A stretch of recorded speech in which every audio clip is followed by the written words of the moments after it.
Legal and social awareness के इस episode में आप सभी का बहुत बहुत स्वागत है। मैं करीम अहमद सिद्दीकी एडवोकेट।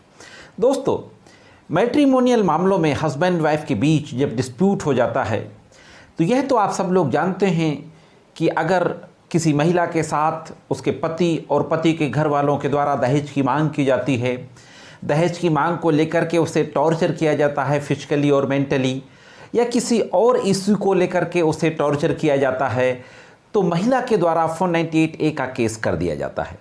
या तो थाने में FIR दर्ज करा दी जाती है या फिर कोर्ट केस कर दिया जाता है, जिसको कंप्लेंट केस बोलते हैं।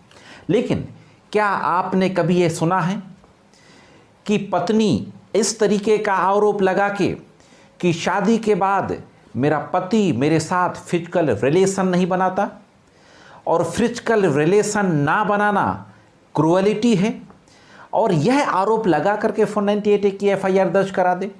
हाँ दोस्तों, एक इसी तरीके का मामला कर्नाटक का है। अभी कर्नाटक हाई कोर्ट पहुंचता है और अभी 16 जून 2023 को कर्नाटक हाई कोर्ट के द्वारा इस मामले में 482 में एक ज़बरदस्त आदेश पारित कर दिया जाता है। आज के इस एपिसोड में ऑनरेबल कर्नाटका हाई कोर्ट के उसी जजमेंट के बारे में बातचीत करने जा रहा हूँ। बहुत महत्वपूर्ण जानकारी है।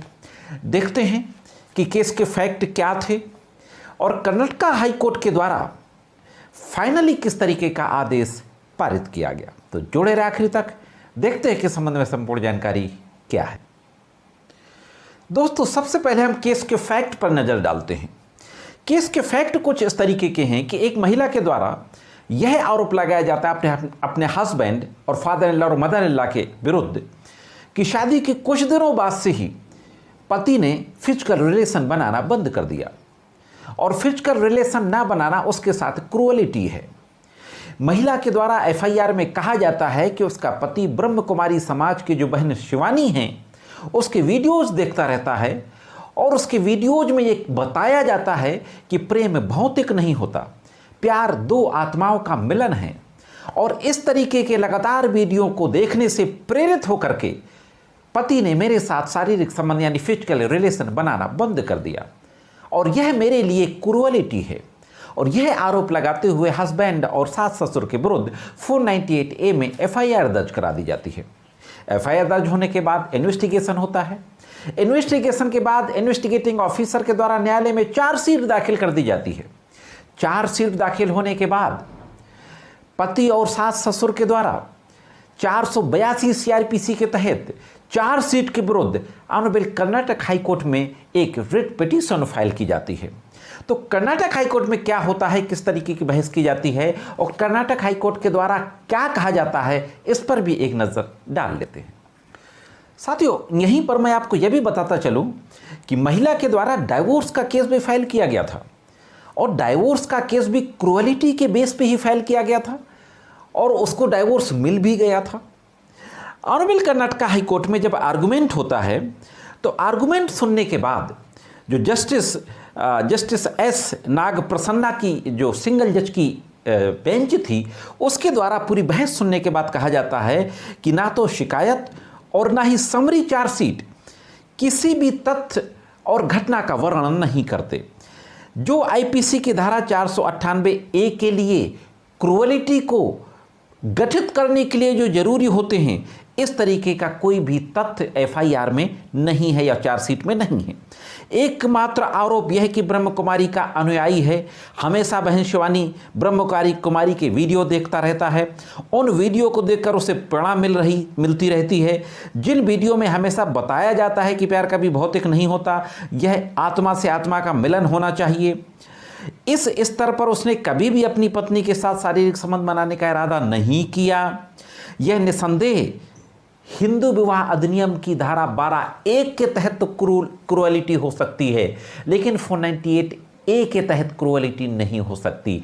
स्पष्ट रूप से हाई कोर्ट की बेंच के द्वारा कहा जाता है कि इस तरीके के आरोप जो लगाए गए हैं वो 498A के लिए क्रूअलिटी को गठित करने के लिए जो चाहिए वो नहीं है।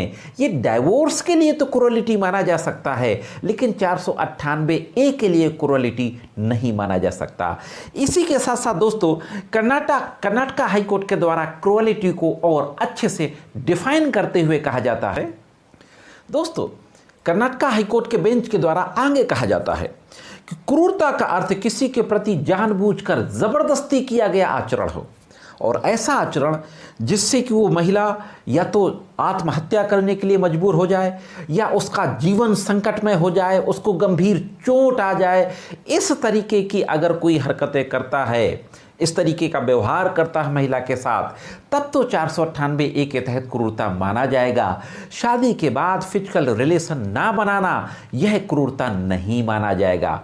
यहीं पे हाई कोर्ट के द्वारा यह भी कहा जाता है कि सास ससुर के द्वारा कहा गया कि वह तो इन दोनों से शादी के बाद से ही अलग रह रहे हैं, इस मुद्दे से हम दोनों का कोई लेना देना नहीं है, पति के माता पिता का। इस तरीके से ऑनरेबल हाई कोर्ट इस नतीजे पे पहुंचता है कि जहां तक सास ससुर का संबंध है तो शिकायत या चार्जशीट के सारांश में इसमें रत्ती भर भी कोई मटेरियल शामिल नहीं है।